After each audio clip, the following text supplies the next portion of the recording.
Hello, everyone. Welcome to our intro class on planetary pairs. This class will be on planetary phases. So, Kristin and I wanted to start by just addressing the question, why are we teaching this? What's the importance or significance of this class? What we're going to be learning is a way to begin to understand the essential interrelationship between planetary functions. So we can learn the meaning of a planet, understand its general purpose within its sign and house. We can even add aspects.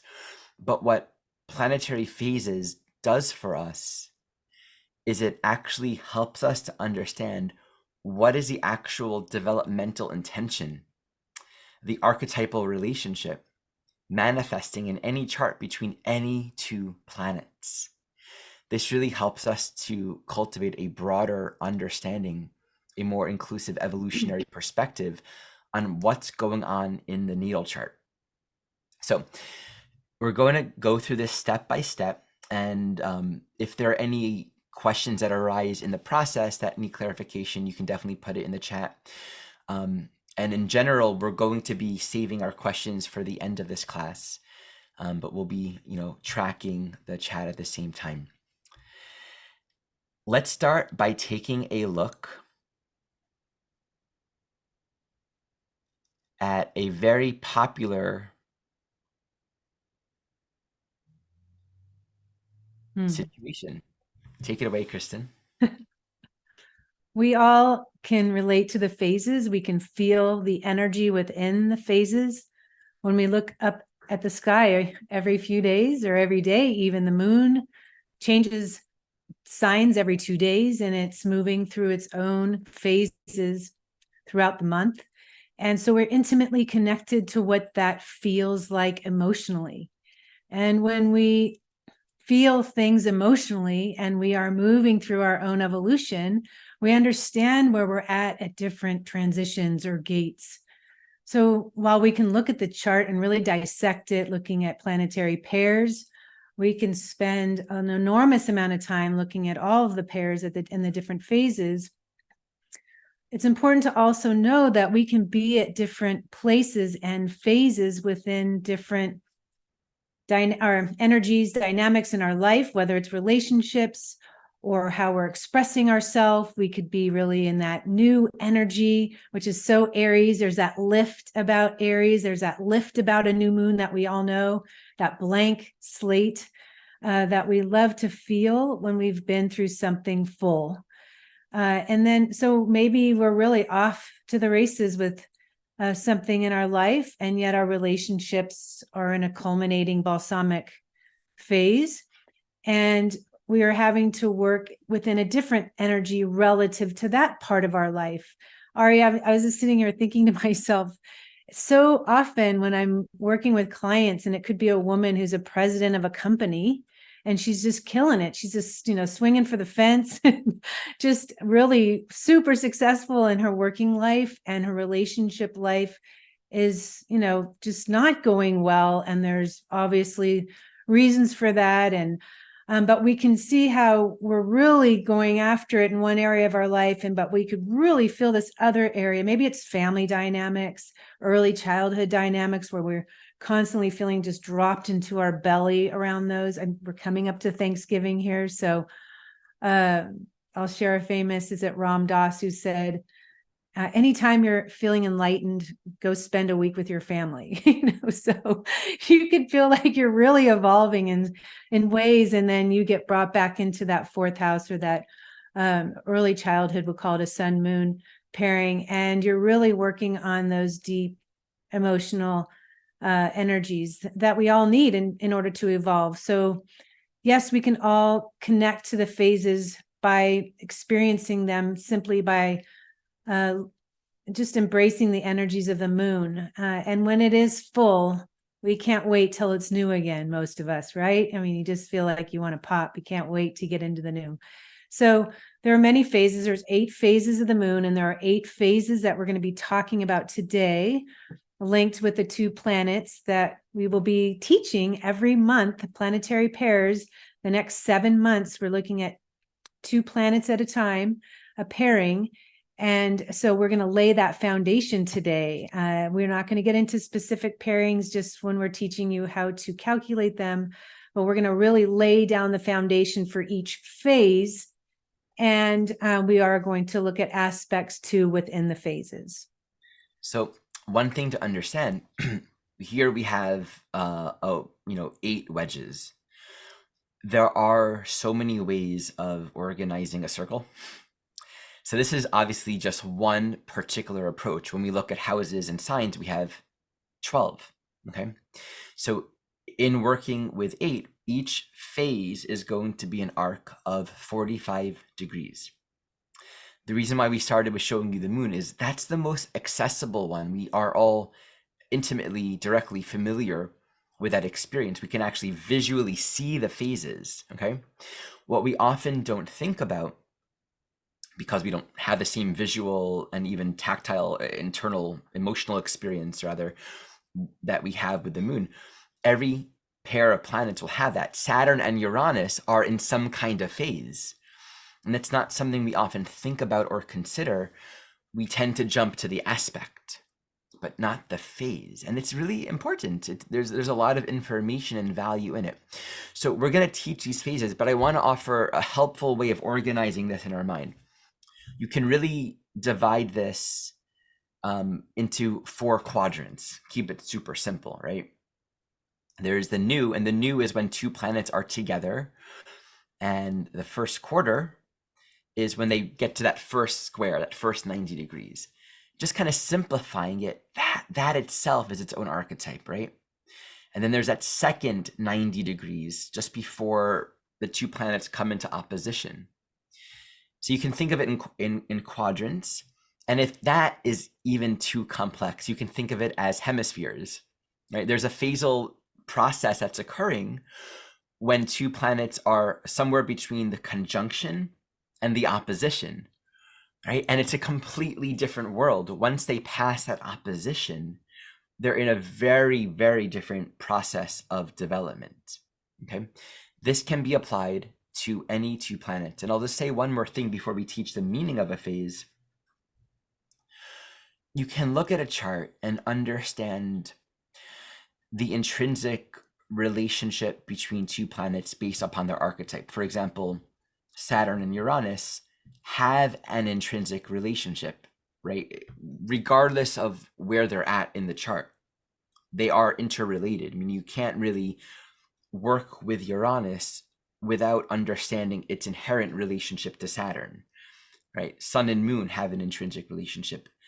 Pluto and Mars have an intrinsic relationship. What phases do is they give the specific parameters and nature and context for how that relationship is playing out, okay? So keep that in mind as we move into this next phase, where we're going to teach you the meaning of the phases. We're going to start reading this direct quote from Jeff Green, and this is actually from the forum archives. You can find that on the forum on the website. We'll read this and then we'll just talk organically about the meaning of phases. The phase between 2 planets determines the archetypal relationship between how these 2 planets manifest. The aspects that occur between the 2 planets within any given phase correlate to the specific archetypes that have their meaning in the context of the phase. The phase correlates to various archetypal dynamics within the consciousness of the soul and how it develops and evolves through time. Aspects mark key turning points in that evolutionary development or journey. So let's stop there and just talk to you about what that really means. I just want to say this again, because I had to hear this 3 times when I was learning this material, that it is important to understand each phase before you plug in the aspect, as I mentioned earlier, because as we're going to share here, Ari, there are different types of conjunctions and squares and oppositions and trines. There's different types. A trine is not just a trine. And that's what makes evolutionary astrology, I feel, so powerful beyond the paradigm, which is the only Well, method that exists to teach the evolutionary journey of the soul. It's the only method that you can find that shows your evolution, past, present, and future. Now you bring in the planetary pairs, and they are going to speak to your evolution relative to those pairs, to the archetypes that you are looking at. And so again, learn the phase, understand it, lay that foundation of that phase, and then we will, pull in the aspect. Because otherwise, once we show you the bigger slide, it looks a little bit overwhelming when you see all the aspects dropped into those phases. Just keep it simple. Also, the phasal wheel that Ari showed you is no different than the wheel from Aries to Pisces. It's the same wheel, 0 to 360. And it's broken into 45-degree slices, not 30. So they're a little wider, like the phases of the moon. So we're going to be combining archetypes as we move through the phases. So I don't want you to feel like it's, oh, these are two separate things. You can lay this wheel on top of your chart and be able to mark the phases. That is a helpful tool. Yeah. I just wanted to share that. So when we talk about phases, we're going to understand that each phase has its own developmental intention. Right. It has its own purpose. And that's why understanding the phase within which the aspects occur is so helpful. What was the analogy you were giving, Kristin, when we were chatting about this? I know the analogy that I give, but what was the one that you give? Oh, okay. Well, it's usually when we throw up the big busy map. But when you look at the wheel with all of the aspects and all of the phases, I look at it as a globe, like you're a traveler going around the world, right? So you come into the new phase and you're Aries. Maybe you're going to a very Aries country, where everything's so passionate. Maybe it's someplace in South America. Everything's so passionate and out there, and the energy is really intense and lively. And with the aspects within that country, these are places, destinations, or experiences that your soul is instinctually feeling drawn to experience in that country. As a world traveler, you're feeling drawn to that climb, or you're feeling drawn to that museum, or you're feeling drawn to that cafe. And maybe you don't even know why. I'm really hungry for this today.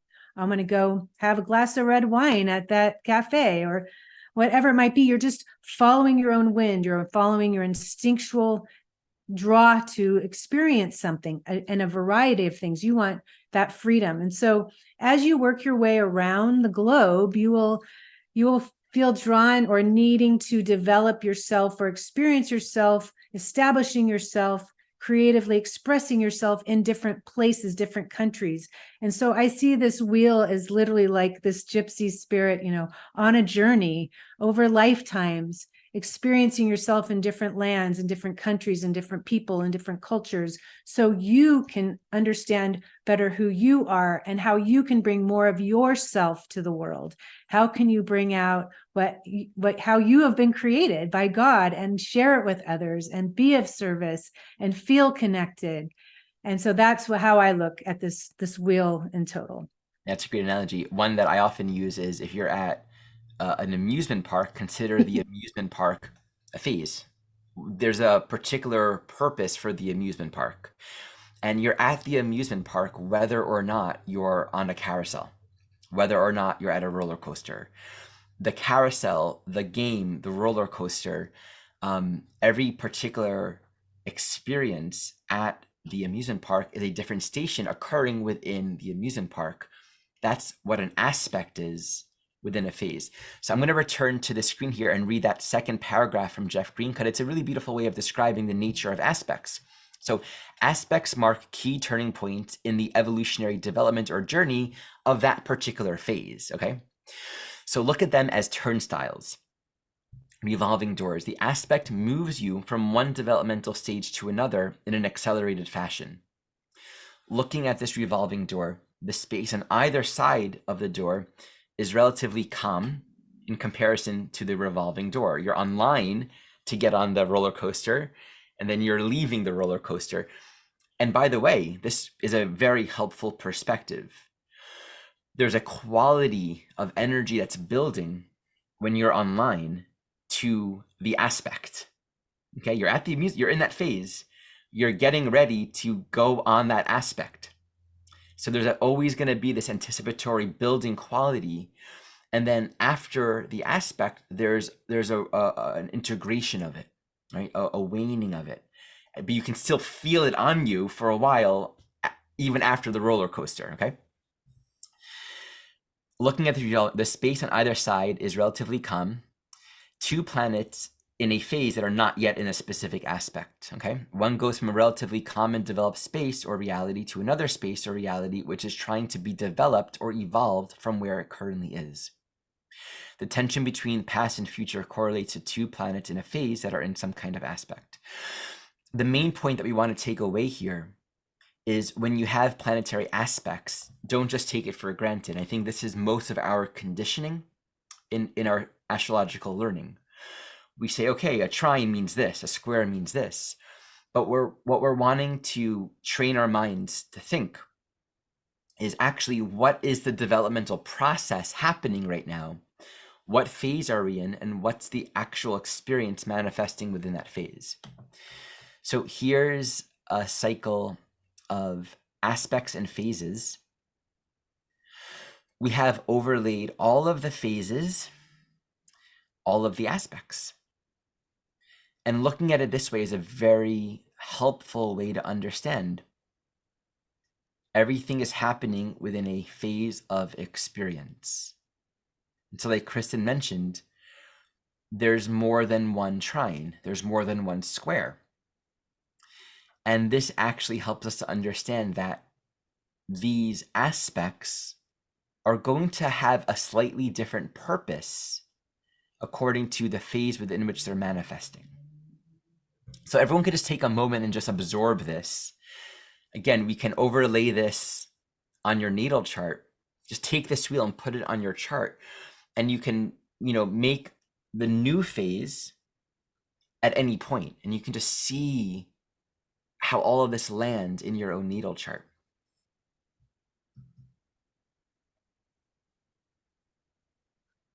And so, Kristin, did you want to share something about these transition points? Yeah, I would. And you're all going to get a workbook on this. So you'll all have copies of everything we're talking about today. That will be available to you for those of you who are part of the course. So anyway, yeah. So at the conjunction at 0 degrees, you can see that you've just come out of that balsamic phase. And so depending on what kind of are you in a new phase conjunction or a balsamic conjunction, and we're going to teach you how to determine which kind of conjunction that would be, the energy is so different, right? You've got a new phase conjunction is Aries. It is so much about freedom. It's this yang moving out from the center, high energy. The balsamic is so emotional. It's so sensitive. It's you want to be done with that, whatever you've been doing, in a way that feels like it's been forever. And so you could immediately see a conjunction between two planets because they're right next to each other. And we're going to help you today to determine, are you in the new, or are you closing a cycle? And you can probably tell for yourself, check in with yourself emotionally to know what the answer is. But so two different types of conjunctions. There's two different types of squares here. There's two different types of oppositions, two different types of trines. And then we have those trickier aspects within there. But you can say too, the sesqui quadrate, we have a few, and the semi-square. Wow, there's just a lot going on here. I can tell you, and for those of you who feel overwhelmed by all of this, because I was at the beginning, but it is so much fun to get in there, like being the astrological detective to uncover your past, to fill in so many details. But once you get the hang of it, you can really dictate, or in detail, you can write down all of the aspects between all the pairs and then just overlay it to that Pluto paradigm. And believe me, it's going to fill in so much for you. It'll be very validating and confirming. Anything else you want to say about these? Sure. I'm just to make the observation that for all of these 8 phases, the circled aspects are these very powerful turning, they're not just aspects, they're also manifesting at the transition from one phase to another. I didn't, circle the semi-square here as well. So, these aspects are going to occur on both sides of either phase, as Kristin mentioned. And it just really, for me, when I first learned this, it really made a lot of sense.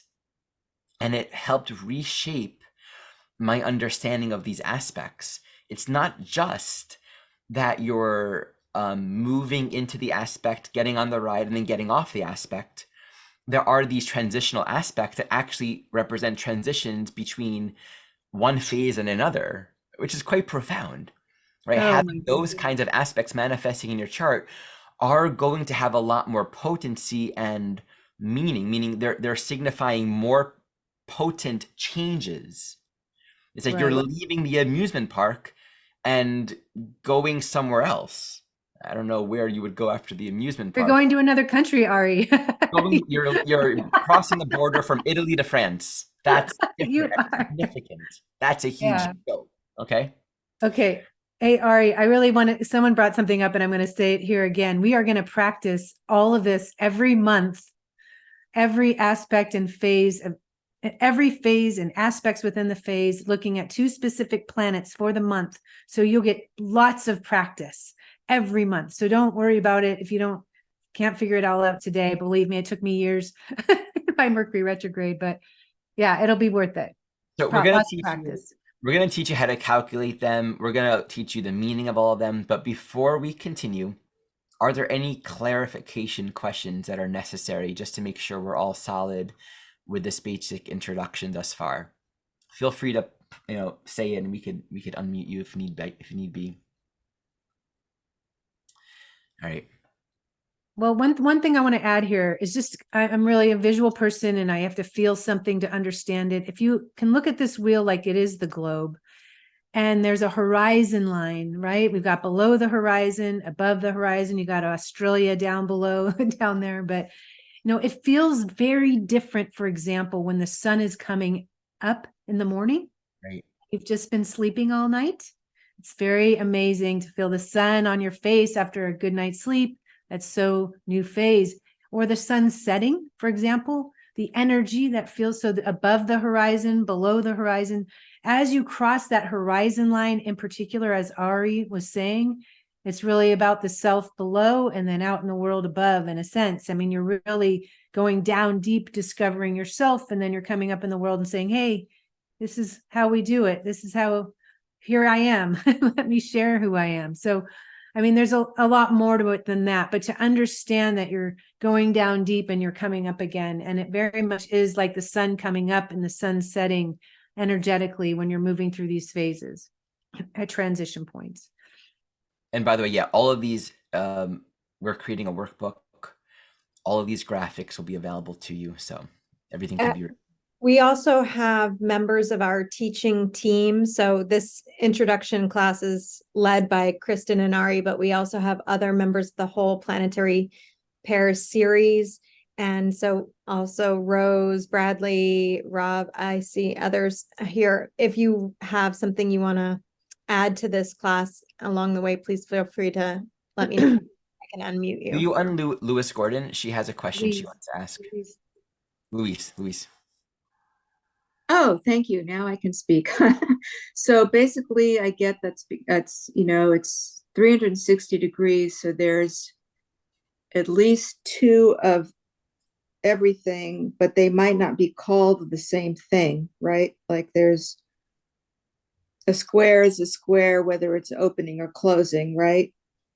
But a quincunx at 150 degrees, is there another name for it on the other side, or am I just confused? No, it's the same. Quincunx and inconjunct are the same thing. It just you choose which word you want to use. And both quincunx are the same. There's a 150 degree one in the gibbous, and there's a 210 one in the full. Oh, 210. Okay. So they might not be all written in there. They are. They're here. Okay. All right. I'll keep looking at it. Thank you. May I just say one thing, not to be overly complicated, but we're looking at, and I believe Ari and Kristin are going to talk about the stationary point and how to measure that. But if you were to stand on the 180-degree opposition point and look over into the 12th house at that semi-sextile, that is a 150-degree aspect. So it's going to pick up that quality as well, too. Or the semi-sextile that's in the first house as well, too, from the opposition point. So it depends on where you are standing to signs will be in 150-degree aspect around the wheel. And we can do that from any point. Right. I see. Thank you. Okay. So let's jump into it, everyone. We're going to start with the new phase. Okay. So this is going to be any planet manifesting within an arc of 0 to 44 degrees and 59 minutes to be exact. Okay. So all of the words that we have written here are a combination of Jeffrey Wolf Green's original words from that forum that I quoted, and then our paraphrasing of it and some of our own words. So it's a combination of all of that, just so we all know.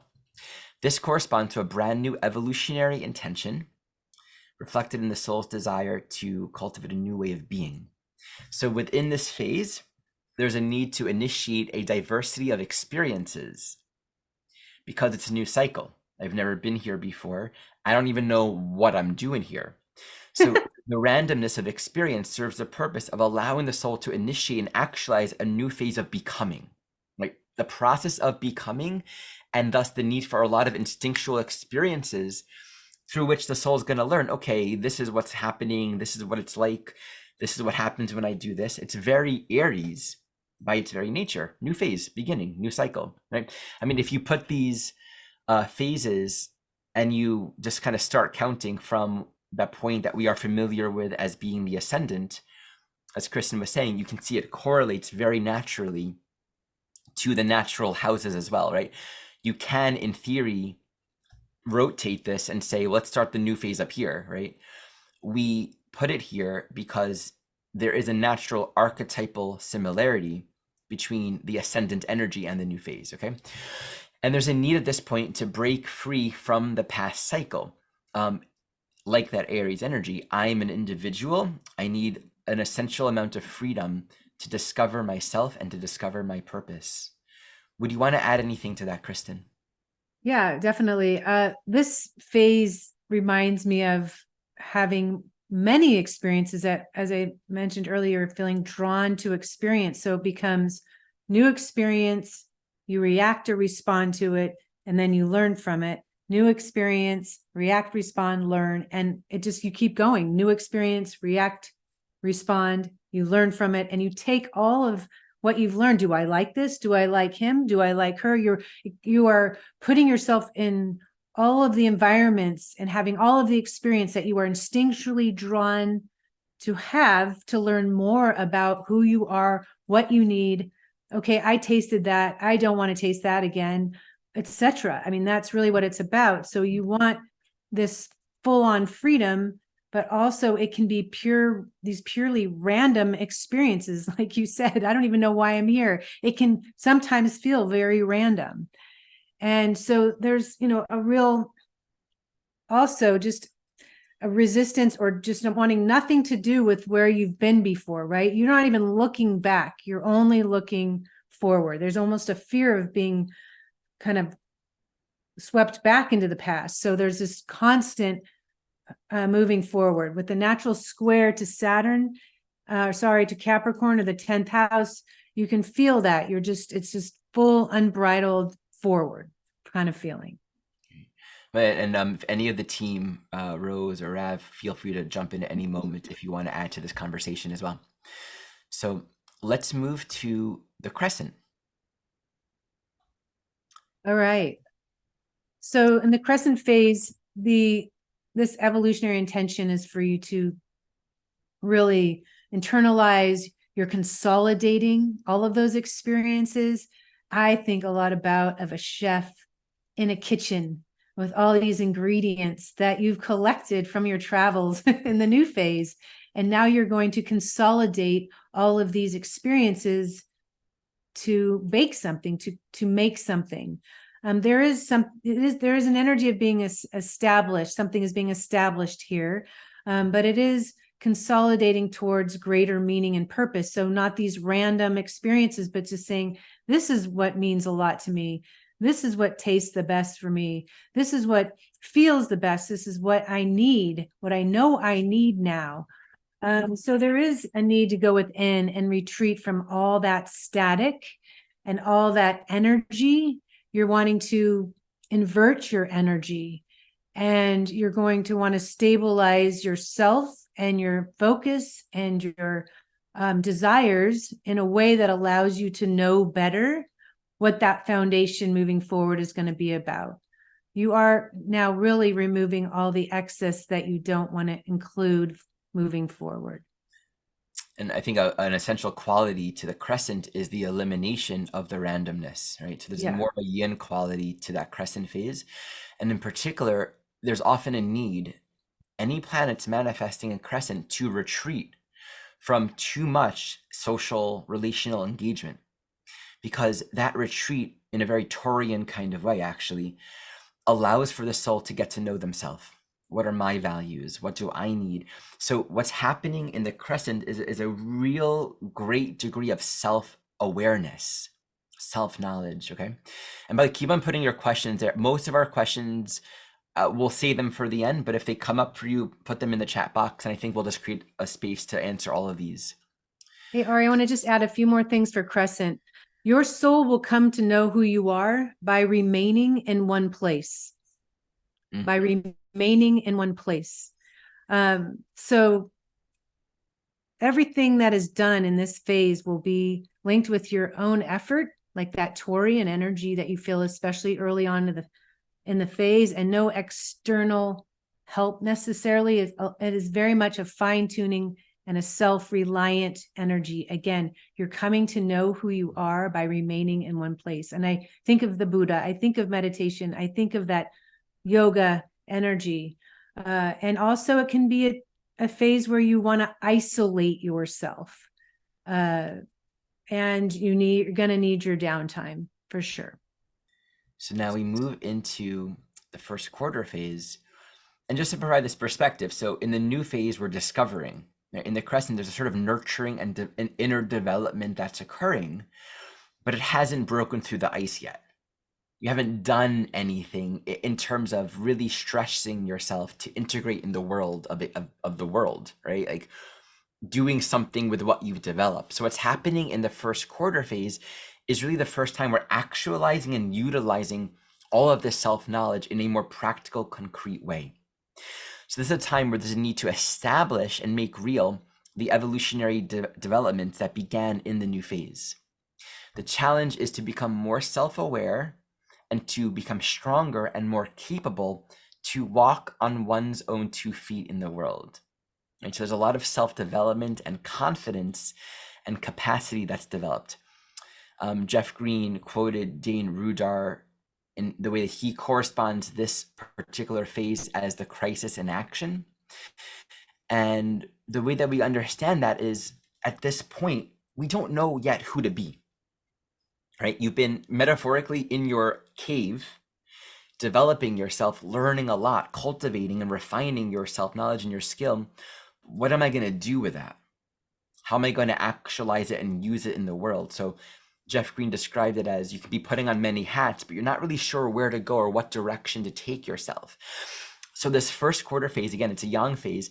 It's incredibly defining and strengthening through that stress of needing to show up with more of yourself in the world and to be challenged to actualize new confidence and new strength and new skills in ways that you've never seen before.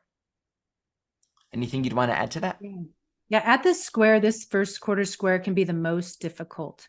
There's a lot of fear that can exist at this square of being absorbed into the consensus, for example. It is definitely a 2 steps forward, 1 step back at the square, And there's a progressive elimination at the square as well of what has come before throughout the cycle leading up to that point. So you are really, there's a hesitation, a vulnerability at that square. So just know that. I mean, obviously, as you go, you get deeper into the first quarter phase, and there's more supportive aspects. It's going to feel very different because it is the phase where creative self-actualization exists within the trine there. So you're moving toward a special destiny. You can create a reality that reflects your evolutionary purpose in this phase. It's a Leonian energy as you get deeper into that first quarter phase. So at the square, it's very difficult. But the pressure, I like what you said, Ari, about the stress and the pressure. It is the pressure that pushes you over that speed bump. And so, again, within each phase, there are many different qualities depending on the aspect that you have within the phase. But the intention is moving you toward creative self-actualization for your soul's life purpose at that phase. And I want to add something to this. When we had this transition, so Kristin mentioned the square, right? All of these yang phases, the new first quarter, full last quarter, are going to be these transitions, not just into the conjunction, opposition, and the two squares. They're so profound. They're very catalyzing. And to all of them, in slightly different ways, there's a quality of letting go of the past. There's a quality of, I have to be insecure now. I have to be willing to step into a world that's uncomfortable, that's going to stretch me. I'm going to have to know myself in a new way in the context of that which is very unfamiliar. Whereas, to contrast, when we enter these yin phases, we're doing the opposite, right? We're slowing down in different ways, and we'll learn with the Gibbous and Disseminating and Balsamic, we're moving from a lot of activity and external engagement, and we're actually retreating or slowing down or refining or, going within in different ways. So that's just a helpful perspective that all of these cardinal phases, like these 4 cardinal phases, are all going to carry within it some sense of, this is scary, this is unknown, I have to be willing to let go of where I've been and be uncomfortable. Mm-hmm. Okay, so let's take a look at the Gibbous. You want to lead that? Sure. The Gibbous can be a phase where you are humbled because of where you've been. Potentially, maybe you were so full of your purpose, of yourself, even thinking it might have been coming through you, not what created you. There is definitely a fall of the kingdom, as Jeffrey used to say, from that first quarter phase to the Gibbous. But there's a necessary humbling, and doubt can be endless here. There's a lot of self-analysis. There can be crises that are created. You could never feel good enough, never feeling ready. If it's a relationship Gibbous phase, it may be something that you're constantly trying to work on or fix or purify, it just almost feels like you're in a constant crisis at times. So there is a necessary humiliation, again, because this phase follows that Leo energy of being full of oneself.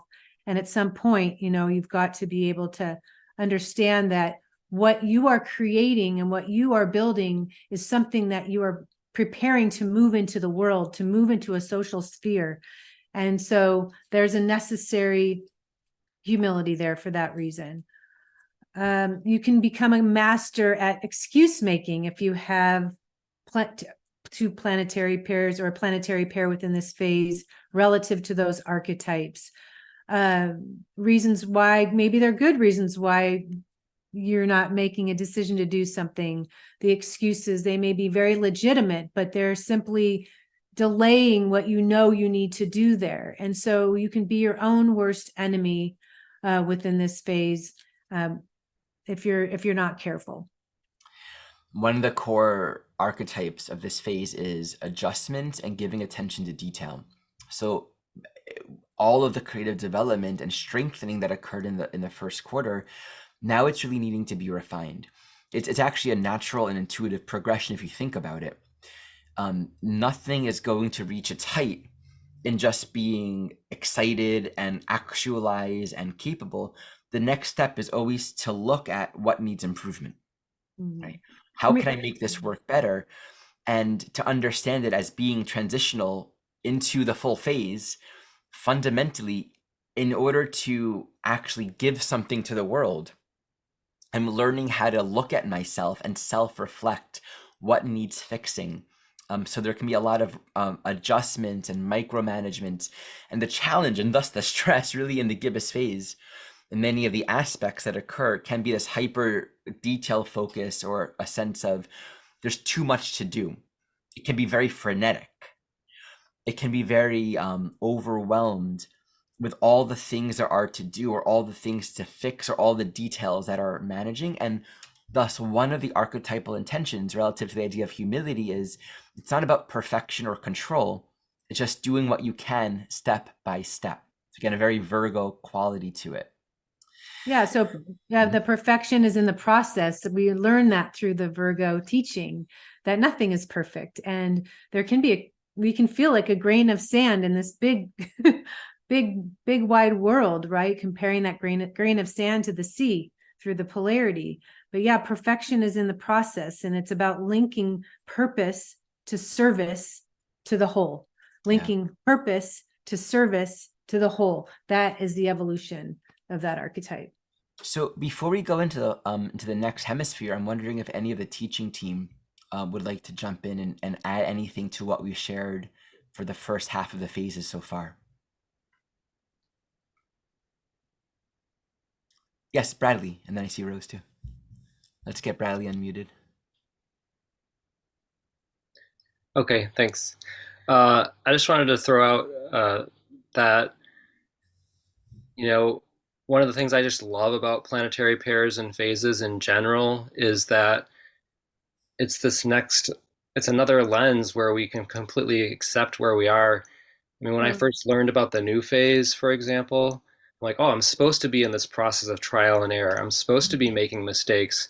It's just so liberating. And I've noticed that with all the phases, if we dive into a certain relationship with those two planets with ourselves, it can be really liberating and a way to really accept ourselves in a new way. So I'm really excited about this. Thank you.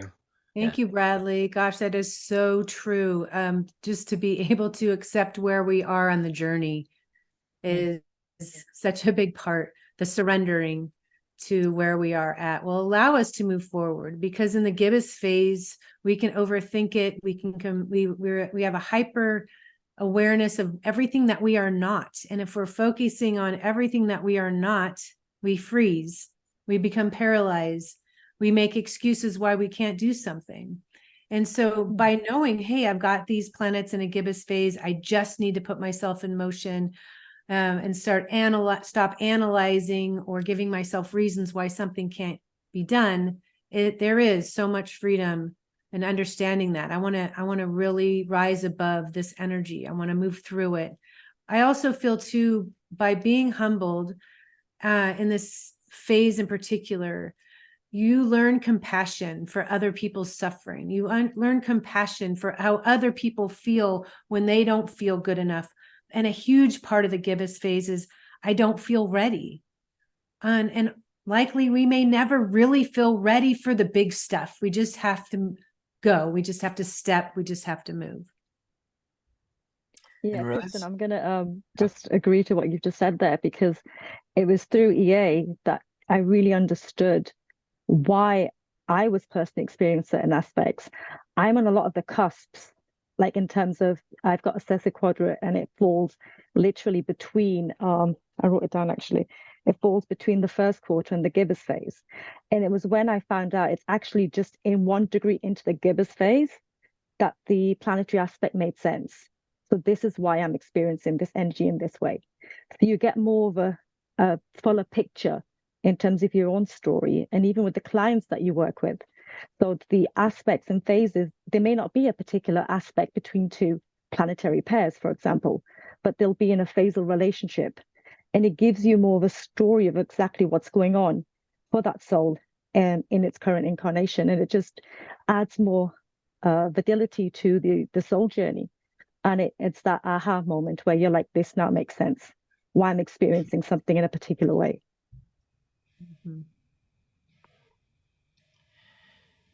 Rose, did you want to share something?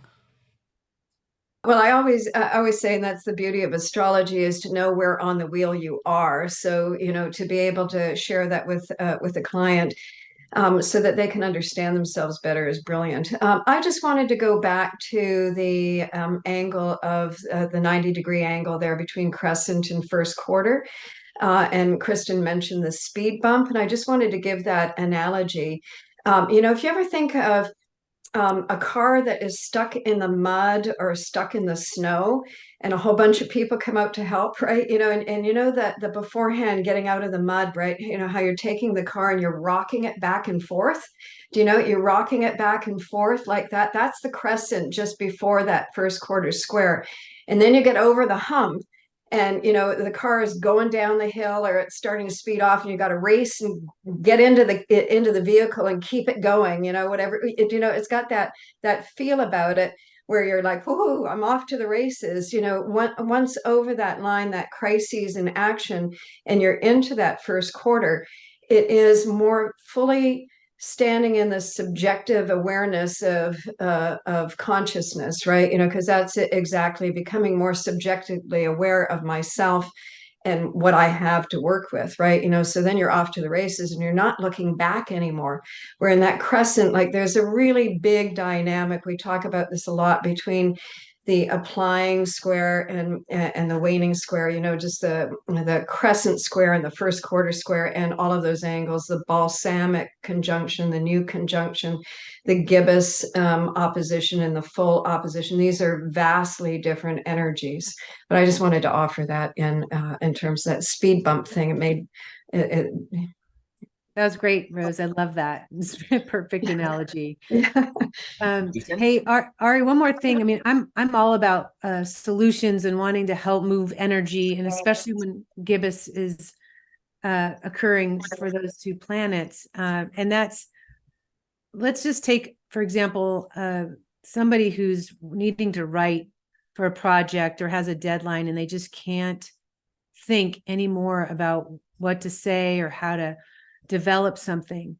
And maybe they have Jupiter and Mercury in a gibbous phase. So that's how we think. It's our intuition and so much about the mind. I mean, in the gibbous phase, it basically says to fix the freeze, to fix the feeling, get out of the house and move. Just move. Just even if you're not at your computer and you're sitting here, oh, I've got an hour to do this, but you can't think of anything. It says just move. Just putting yourself in motion. Go walk around the block, go take a hike, and it frees up energy incredibly. I know this because I have a lot of gibbous energy. And one last little tip for gibbous is, instead of saying I can't, you replace that with I can. The instinct will be I can't, because there's a heightened awareness of what you are not. You're not feeling good enough. But that word I can't will keep you frozen. So you replace it with I can, and you get out the door and you move. And that's how you free yourself from that difficult energy. It's difficult at the gibbous. Jason.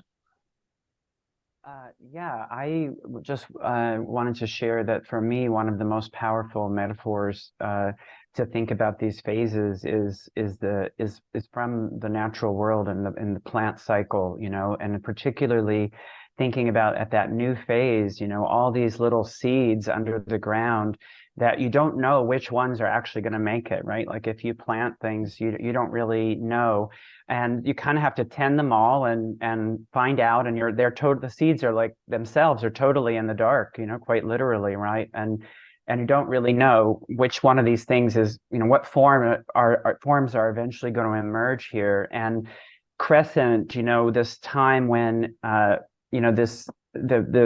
seed is like putting roots into the earth, right? It's looking to resource like that, to find, if you think of the correlation with Taurus or second house of that energy, it's like seeking, resourcing, rooting, really, as you said, consolidating, figuring out, and also starting to push the shoots up And then that over the hump point that Rose is talking about, it's almost like that's when something pops above the surface and you start to see like, this is the form of this, of the rest of this cycle. This is the thing that's coming. And a lot of times that the growth is very, accelerated. If you are someone who loves plants, like once they make it up, they're like, sunlight possibility, I can be seen. Oh my God, I can be seen, Right.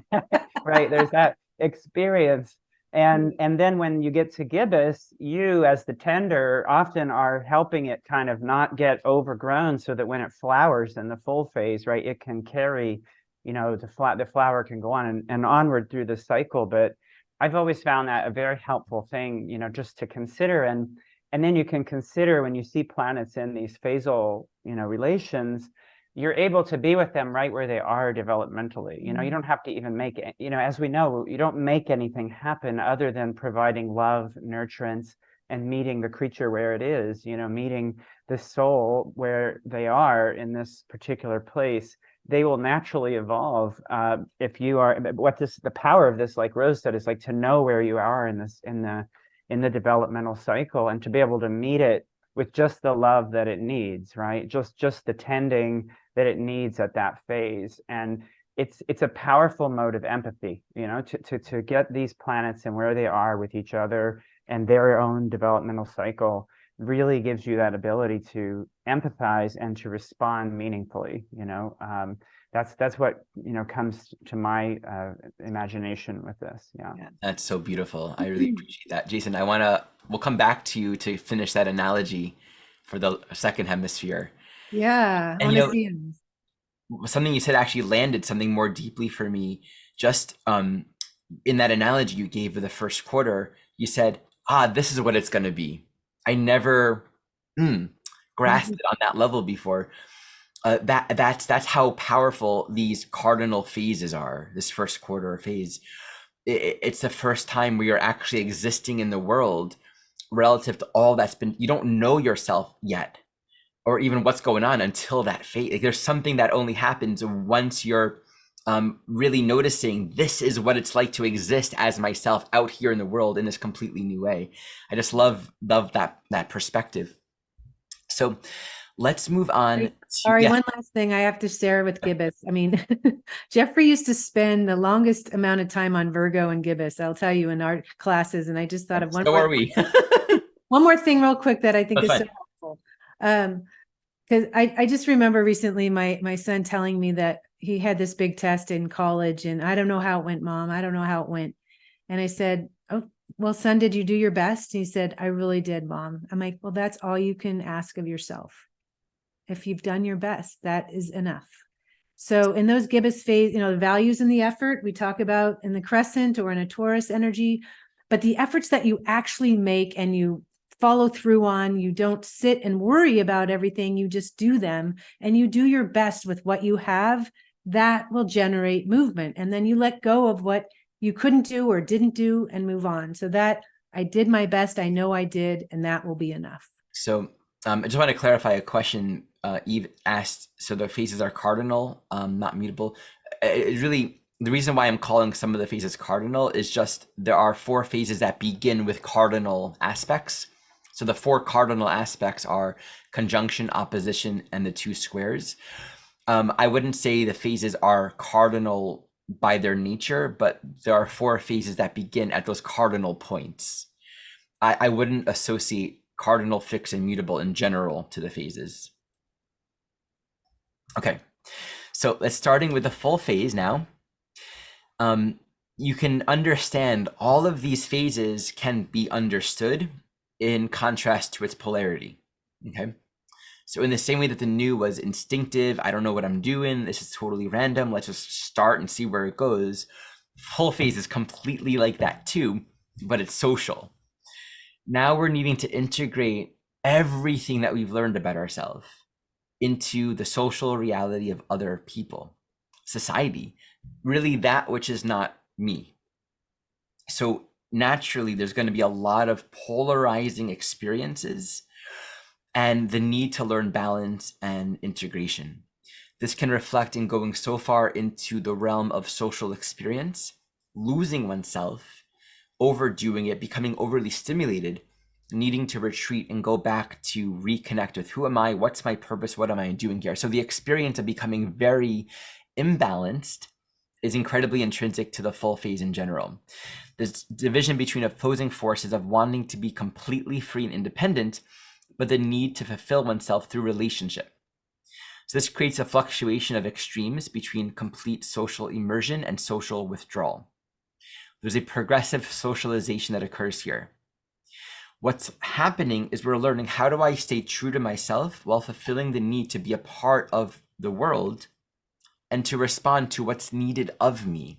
Okay, so prior to this point, there wasn't that much social awareness wherein we're learning how to show up in the world as an equal and responding to the give and take of living here with other human beings. So what does the social system need from me? And how do I socially integrate myself within this social system? The reason why it's random is because we don't necessarily know what we're doing yet in the larger sense within the social system. So any two planets manifesting within the full phase is going to speak to some degree of randomness in terms of, let me try this relationship or this job or this experience. Let me be this person. Well, that was too much, or I gave too much, or I don't actually know if I have the skills for that yet. Let me go back and reconnect with what am I doing? What is it I really want? What am I capable of? There's a lot of that back and forth. And so the full phase gives a lot of self-definition. There's so much learning. Again, it's one of those turning point phases. We learn so much about ourselves and really what we're doing, what we're up to, and what we need, what we're capable of, what's happening in our world through the full phase. Would you like to add any more to that? Sure. I mean, it really is about harmonizing your will with the will of others. It's like a tuning fork. That's the image that comes to mind in the full phase. And, you know, there can be, at the opposition, you can overwhelm people with your energy, depending on the two phases. And if you have a lot to say or a lot you want to share, it can be, and through the opposition, it can be overwhelming for others to receive that energy. But you're giving the individual meaning of what you're wanting to share, social meaning. That must be the intent in this aspect. Individual meaning you are now bringing into the social sphere, so you're giving it social meaning. So you're harmonizing soul will with social will at this phase. No, I would say in the full phase in general, but in particular the opposition, and I think to some extent we can also say the full phase in conjunct at 210 degrees.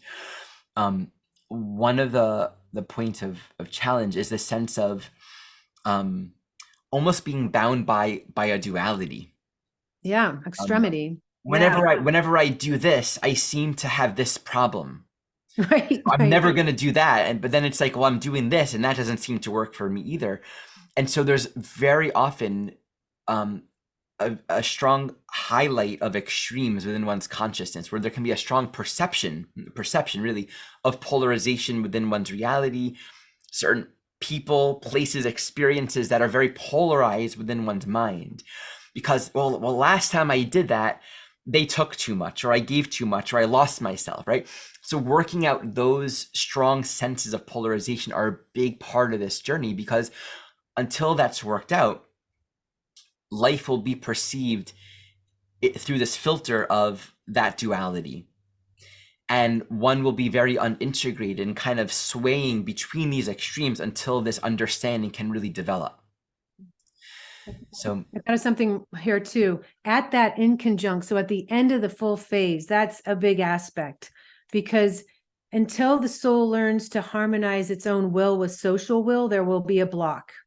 Your soul's purpose cannot be actualized there. It's like block success.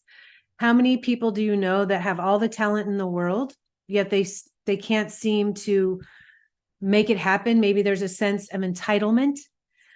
So, you know, there's a need again to harmonize that personal will, that soul will with social will. And when you make the adjustment at that in conjunct, then the door swings open at that gate at the end of that full phase. It's a very intense aspect, because we all are in a world of relationships. I mean, if we're doing something we love, we want people to love it too. And we're also learning to listen to what other people need in this phase. And so there's a lot going on here. There are many different types of energies within this phase that make it extremely important for evolution, for you to feel a part of the world with the work that you want to do and share with others. So lead us on the disseminating phase. All right. Yeah, definitely a phase that your soul is wanting to learn everything there is to know about the nature of living in the society that you were born into. What country are you in now? Pick one. There's so much expansive energy. Where do you want to travel? What do you want to learn? Why do you want to travel there? What is it that you want to learn by going there? And you're integrating the purpose of this original intention within society in order to fulfill social obligations. You're deeply immersing in the world of the others. I think about an experience I had before I was an astrologer, when I was working in the medical field and I was standing in surgery. That was my role, a sales rep for a surgical company. And there was a surgeon teaching residents how to operate, do a certain procedure. And every time the resident wouldn't do something correctly, he would wrap the back of his or her hand with an instrument. No. It's like a dog getting its chain yanked. And so these residents were just saying, yes, sir, yes, ma'am. So they're learning how to work within the context of society or that culture. They're learning everything that they need to know to be a surgeon. And then at one point, they can be the surgeon and take all of that they've learned and do it in their own way. But in the meantime, they do have to fulfill that social obligation to get the MD after their name or whatever else it was. But it was fascinating to watch. They had no other choice but to say, yes, sir, yes, ma'am. It was just part of the process at that stage. There's a fear of getting completely absorbed or stuck into the external world. Engaging fully while staying in one's essence. It's hard when you're standing there in surgery, learning. There's the boss right there, and you're wanting to stay true to yourself, wanting to stay within yourself. And it is hard sometimes to be able to move through that process. I mean, there's a goal in mind, but you have to just go through the hoops in order to fulfill that. You can think of its polarity to the crescent, which is, I don't want to be distracted. I don't want too many options. I don't want to know what do other people do. I need to really stay with myself. Here, it's the opposite.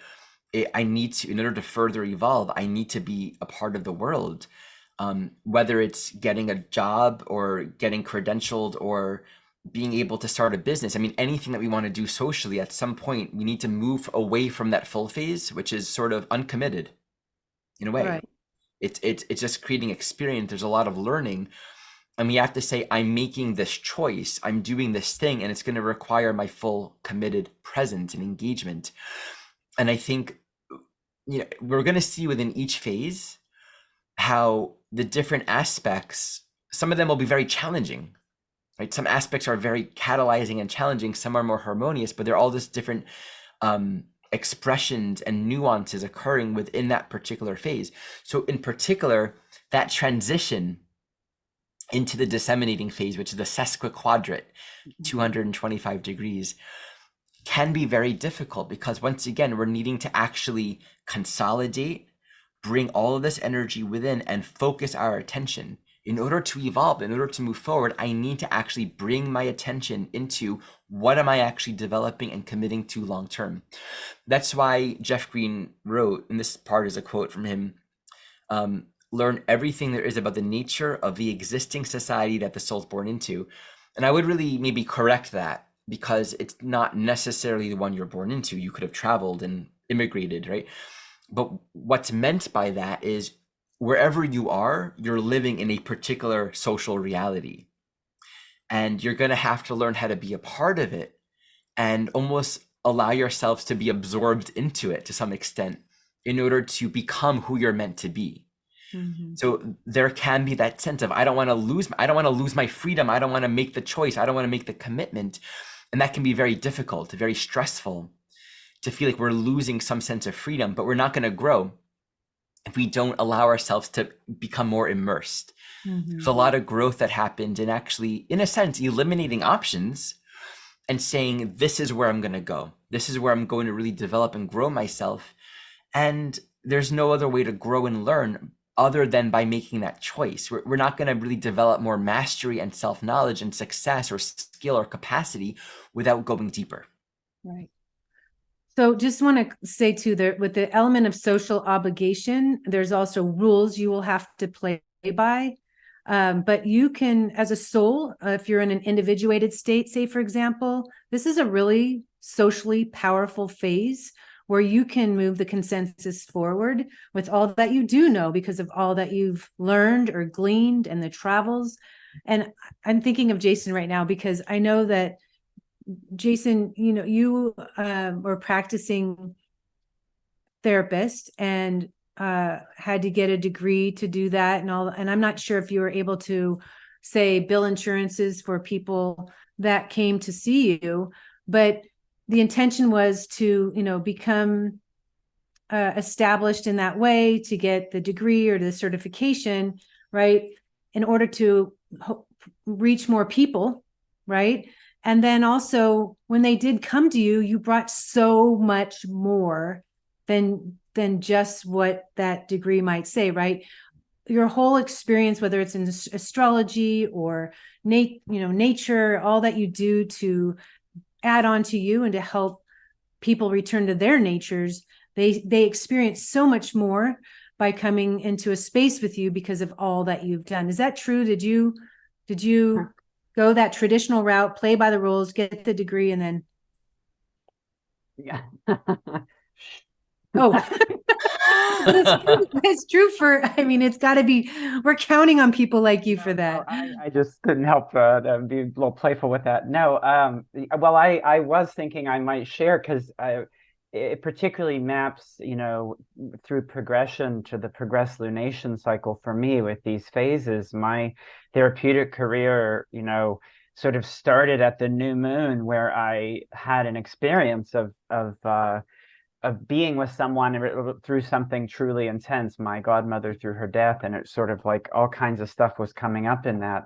By first quarter, I started my private practice with, you know, all the rules and you know, did the thing. It grew quickly, all that sort of stuff. It had a culmination. I became a little more known at full, and actually I'm now in the third quarter, and there's been a massive, you know, shift. But what you're describing, meaning a real movement in it, but what you're describing, yeah, absolutely. And I think that it was during the disseminating phase of this that it was like the container I'm in is not quite going to work. And of course that leads us to that third quarter square that you're about to speak of. But the dissemination, the things wanting to be something else, and there's this question of how do I relate what I know is the essence of this offering to what the world is, how the world is made, right? How the consensus sets of agreements that most people are living by, and that all of us have to figure out how to bridge to, even if we don't, you know, we can be in it and not of it. I think that's a disseminating quest, right? Mm-hmm. Is like, how does this, how do you really, you know, stay with what these, you know, what this, what your soul's own trajectory is here, and at the same time, you know, find how are you going to map to the world around you. And most of us find out that whatever bargains we made by the third quarter, they're going to prove to be not adequate. And that's not like a judgment, right? But during disseminating, yeah, it's incredibly creative and productive, because you start to realize, like, you know, my service, what I want to give is limited, and I can only do so much of it by playing by these, you know, existing things. But it was very important initially to do that, right? I don't know if that's helpful, but that, definitely. Yeah. I wanted to say as well too that each one of the phases, there's an evolution that takes place within that. You start at one place and you move through that whole phase. And what I heard out of Kristin and Ari was really in terms of some of the information that you've recently shared, both full and disseminating, is picking up the movement of full and disseminating through the Scorpio archetype, which, you know, each one of the phases is a sign and a half, right? You know, of that. And just in the full phase, you know, this is again, the refinement of self through the initiation into diversity of relationship, right? So it's kind of got that quality, as Ari described, in terms of a little bit of randomness of experiential. I'm going to plunk myself down here with you and you and you, and I'm going to, kind of have all of this experience so that I can have a more objective awareness of self. The bottom half of the hemisphere is subjective development, above the horizon's objective. We know this from, our basic astrology. So as we're going through that, so in the start of that full phase, there's a lot of diversity and randomness of experiential track that's going to bring that feedback back, Libra archetype. And then when we get to that quincunx there, that cusp of the 8th house about choice makings, and this is where we have to now decide, if we're going to have a successful relationship here, then what does it require of me? I have some choices. Choices is a Scorpio archetype. And then going into that disseminating, as you're talking about the rules and so on, again, that's Scorpio strategizing, coming into that, and then moving into, well, I'll go get the certificate so then I can go do my own thing. Well, the rest of the disseminating cycle is Sagittarian oriented. What I intuitively feel is the right way to present this, the right way to do it, the right way, and so on. And that's the growing beyond all of that. So I didn't want to make it more complicated, but there's a lot of, there's so much depth in understanding the phases. Yeah. So let's look into the last quarter now. And I want to, we've often made these correlations between the natural zodiac and these phases. So the assumption is you're beginning the new phase at 0 Aries. I want to just clarify, Jeff Green actually never taught that per se, and there are even particular phases that he correlates to signs that have nothing, to do necessarily with the phase. But this is something that I personally find to be an accurate correlation. I think Rose and Kristin and Jason, from what you've heard, also do. But just wanted to distinguish between that, because never ever heard Green talk about the actual zodiac overlay, although it's intuitive to me. So, yes, Rose. One other thing that, it fits best with this model of starting with the new phase at Aries. But you can take this whole thing and move it anywhere around the wheel and get that information, especially when you are looking at phases between planets. So that new phase could be, Cancer, a Cancer conjunction, for example, right? And so on. So I hope I didn't bend anybody's mind with that. That's great. Okay, so last quarter, once again, this is another significant turning point. In the way that the first quarter was breaking through the ice, overcoming that hump, the flower being revealed to itself and saying, oh, this is what I'm going to be. In a very similar way, the last quarter says, who am I now, not relevant to who I've been? There's been so much cultivation of mastery and self-knowledge and development in the world as an individual, as a very self-aware and engaged individual. We get to that last quarter phase. Now, in a sense, we're needing to throw off any kind of conditioning from the past that isn't relevant to the very strong need to redefine oneself according to who I am now. So in a way, we're beginning to sort of close a cycle. We're wanting to, and this makes sense if you really think about it, before you close any cycle, you're not going to take everything you've done with you and how you've done it to the very end. There's going to come a phase where you become more reflective upon, what do I really want to do with all of this? If I'm really true to myself and my own individuality, and I would say my own self-authority, what does this want to look like? Now, how can I take this into the world with respect to who I fundamentally know myself to be? And so we're crossing that threshold in a way that we're being stressed to cultivate greater self-knowledge. And Green quotes Rudyard again here, who's spoken of this as a crisis in consciousness. And the way that I translate this is I have to understand myself and think of myself in a fundamentally new way, in a way that isn't reflected back into who I've been and how the world has known me and how I've known myself to be in the world. Who am I now that I've never known myself to be?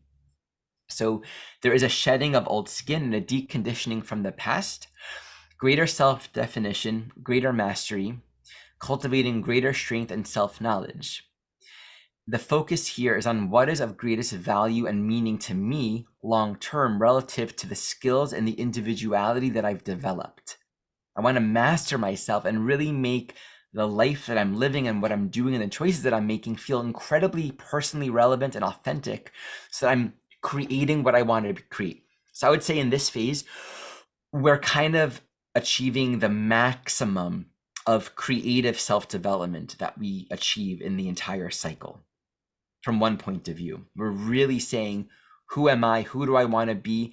I'm going to go for it and define myself in a completely new way. What would we want to add to this? There is a real psychological dilemma here, you know, because it's like there's got to be more than this. That's what you're feeling. And so your original tent that you had at the new phase has no meaning, or little meaning. There's a destruction of the original purpose that you had at the beginning, and it can lead to an absolute unknown. Like you said, now what do I do? Where do I go? What's next? And so there can be this seed of social alienation here. You have to have the courage to be a group of one if necessary. You have to tune into your own inner fire. You have to follow your heart through the polarity, that Leonian energy. So yeah, I mean, there's new ways to move forward in this phase. It can feel like this very Uranian phenomena, even what Jason was talking about. And I know that you've shared in interviews and such, Jason, just the changes that you've made through your own evolution in the work of helping others, I would say. So now you're talking about this last quarter square that you've reached. And so it becomes this brand new world in a way, and this very Uranian, innovative, reinventing. Maybe I'm on my own. If I am, what does that look like?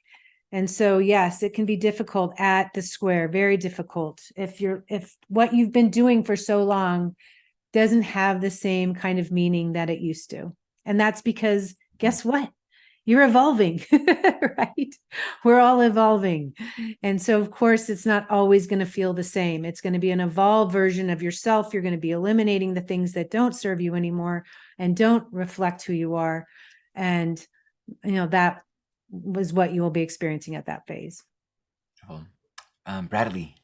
One of the things that I remember about the original teachings of the phases, which is I'm seeing in here, but we haven't like really said it, is that, and I was so like, when I first heard this, I was just like so blown away. But so like, for example, in the last quarter phase, Kristin was just talking about this sense of losing your original sense of purpose, what you were so full of. And then Jeffrey had talked about this temptation to go to the opposite phase.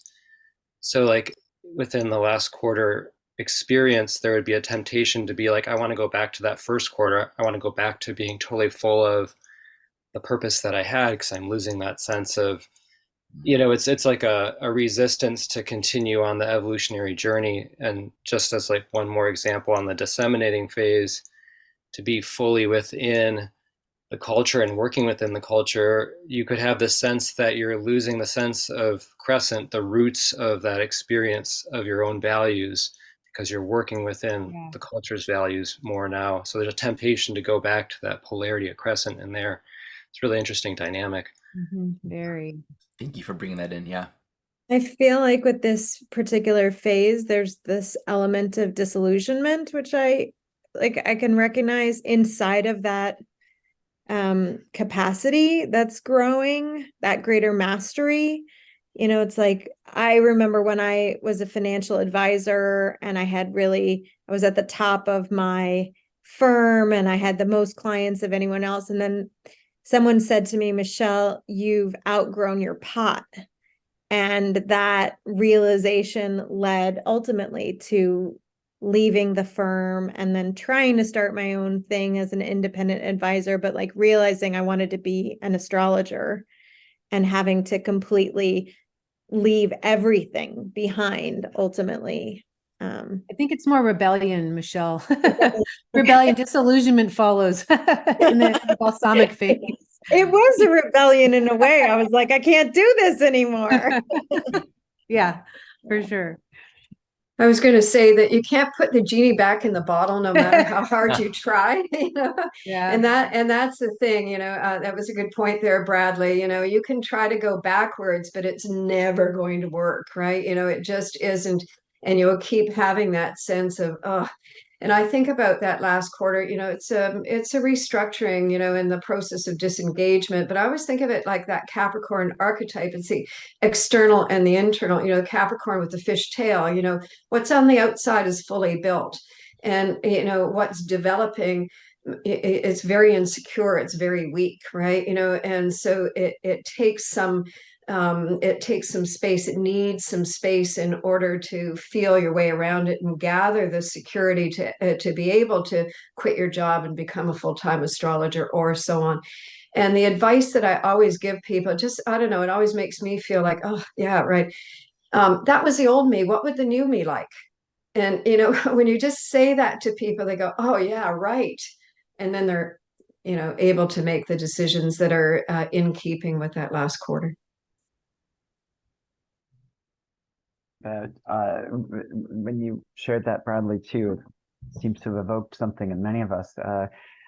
Partly because for me and my work, I would say that the people who come in the most often for consultations and readings, who are really like suffering or struggling, are either in some sort of third quarter by progression or a transit to planets that are in third quarter relationship to each other, where it's like it's very hard to embrace such a complete pivot in consciousness, especially when you're at the top of your game, which is often how people feel. Yeah. Right. I mean, in the plant metaphor, right, if you go with the full phase is sort of a blossoming and you're really visible, and disseminating is like, the bees coming and collecting and the pollination and all that kind of thing.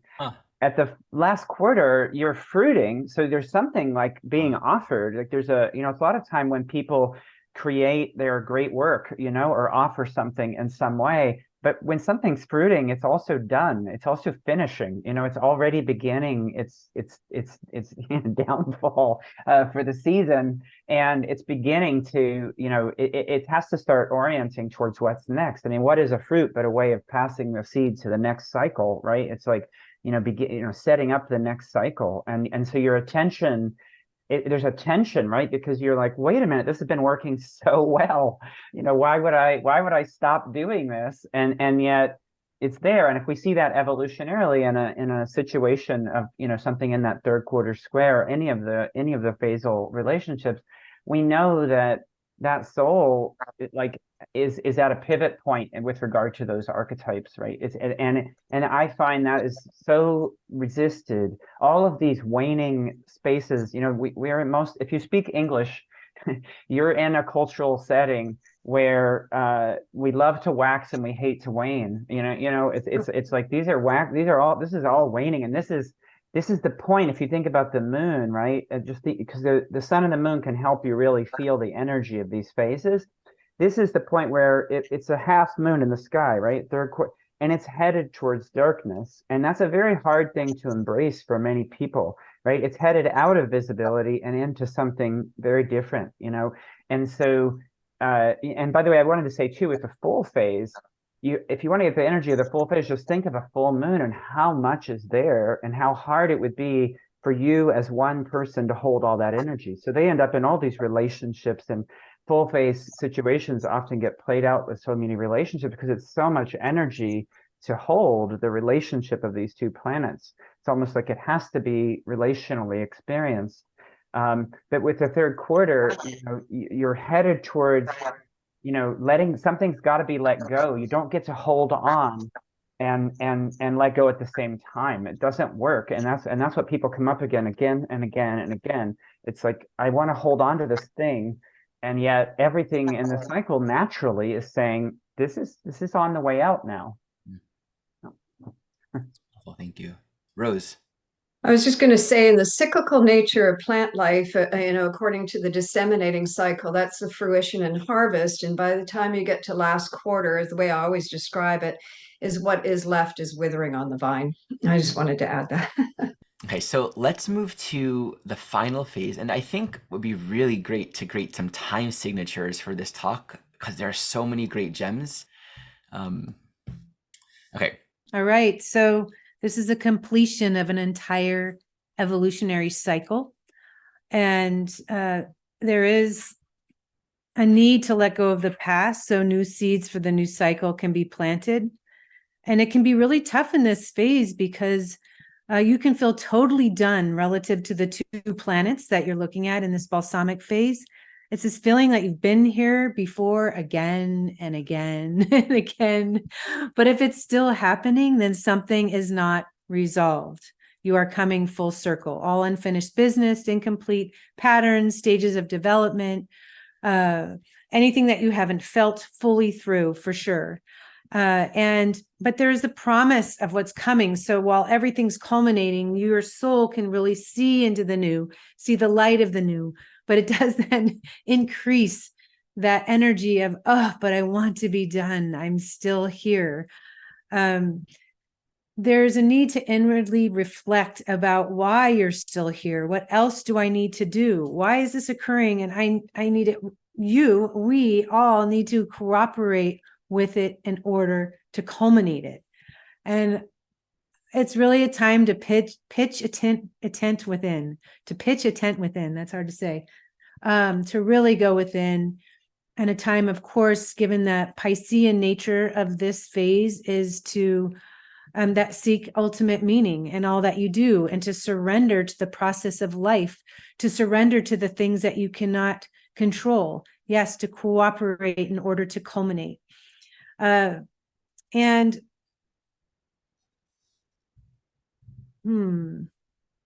Yes, I was just looking at a note that I made, because the planets that form this kind of conjunction at the end of the balsamic phase can be the potential vehicles in which you do experience the timeless.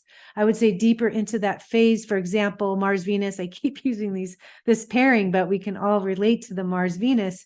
It might be that you experience the ultimate, the timeless, through your exchange with another, through your intimate exchange with another, whether you're meditating or literally being physically intimate, as an example of what that might be. But look at any two planetary pairs at the end of that phase. It can speak to how, or the vehicles in which you can experience the source of all things.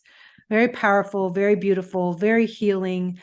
And yes, Ari, I loved your example too about just giving it up to God over here. Let's say you don't believe in God, but you have two planets in a balsamic phase. Let me rephrase what I wrote there.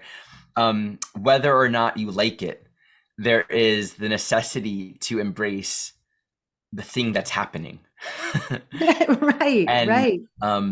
There's just such a strong quality in the balsamic phase. For many, it can actually feel like a loss of control, and it can be very disillusioning and very confusing. And to further what Bradley was saying, the temptation then would be to try to act as if you're in the gibbous, which is trying to stay in control, right? This is what this means, and this is what I got to do. And it's like all a sandcastle of illusion, and you can't really hold on to any of it. So just really being able to come into a place of yielding and trusting life experience. And I actually observe two very distinct qualities that can emerge here. One is there can be that very palpable sense of the plant is withering, let it happen. The empire that you built isn't going to last forever. But the opposite as well. Very often, planets manifesting within this phase will express as something coming into an almost transcendent state of fruition, right? Like the video you made on your small little YouTube channel goes viral all of a sudden, and it takes on a larger meaning than you. Or, you helped an old lady cross the road and someone put it on TikTok, and now ABC News is wanting to interview you about kindness, and you become this icon for a whole new movement in the world about do one act of kindness.com a day. And things become their own higher meaning, and you become an agent of that. Because really fundamentally, the point is, and this is like the larger teaching of the chart and life, it's not about our story or our idea of what's going on. We're cooperating with the phase and the cycle that's alive and relevant. In that balsamic phase, we have to trust we don't really understand the larger picture, everything wants to return to, we can say an impersonal truth, which is nothing's ours. We're not ours. Things that we've done aren't ours. It all goes back to nothingness. And so when we come back to that more Piscean quality of the balsamic phase, it's how does love, how does truth, how does oneness want to just take it all and bring it forward, dissolve it, use it for its purposes. And then we start again with a new cycle of development. And it's important with these phases that we don't, how would I say, like, of course, we'll adopt to the individual we're with and be present. It can be very easy when we're learning these phases to become a little bit abstract and to understand the application of these phases.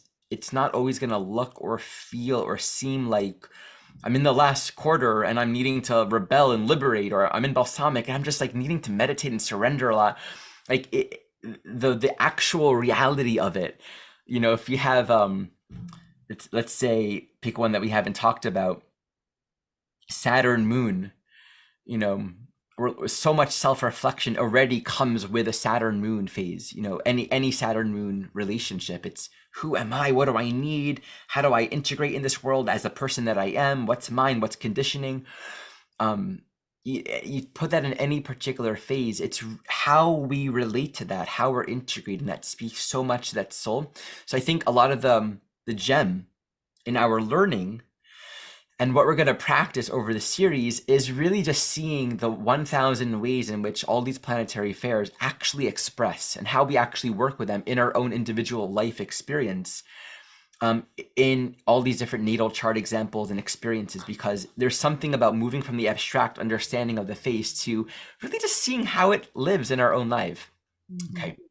So now that yes. The last thing I want to tie with the bow for balsamic. Ultimate meaning cannot be found in a person or an external condition. Ultimate meaning can only be found within, is the teaching, because all of us tend to attach, expect, grab a hold of, try and fill ourselves up by things that are outside of us. But the balsamic will teach you through disillusioning experiences that the ultimate meaning, the unconditional love that you are looking for, that we are all looking for as the wave returns to the sea, is God, is source, is spirit. And so that is the final teaching there. Great. So what we're going to do in a moment is we're actually going to give examples of this and teach us how to calculate the phases. Very important. So before we do, let me just open it up to the teachers and see if we want to add any final thoughts on the phases, just to bring this phase to completion. Jason.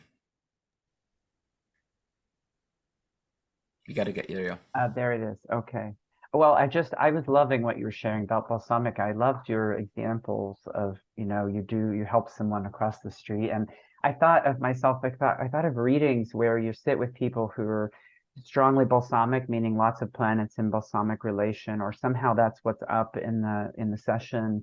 And how, when you're in that phase, you know, again, the moon cycle can help us here, right? Because you can see that that's when the moon is going into totally, you know, being dark for a couple of days, right? Towards the end of the balsamic and the beginning of the new phase. Those are the dark days, you know, but you can see the stars the best on those days, right? Like there's something like more, you know, celestial, as you were saying, more of the you know, the divine, I guess you could say. And I feel actually like sometimes we, the astrologer, kind of are the YouTube video, you know, that's sort of saying to the person, like contextualizing to the person, like, this is, you know, this is profound who you are. You know, I feel so much admiration for balsamic process often, and wanting to help the person, you know, because in the terms of the world, balsamic often looks like, what are you doing? You're not accomplishing anything. You're not, you know, and if a person has internalized that conditioning, they often have a lot of, you know, down on themselves for that area. And there is something really about, you know, helping someone recontextualize that, you know, that experience that is so powerful, because I think the energy that is radiant from balsamic. Balsamic refers to, right, the aroma that a tree gives when it's in its final, death, with that fragrance that actually was often, in some traditions is spoken of as what the soul does when it dies, or the trace of karmas, or, that's that balsam, that fragrance that reminds us of eternity, that reminds us that this death is not the permanent death, right? That something goes on. And you feel that when you're with balsamic process, like it's such a reminder of a much larger world. And I just love the way those examples you gave. It's just what I hope happens when someone in balsamic process, can really can feel that again in a world that loves to wax. Yeah. It's good to wane.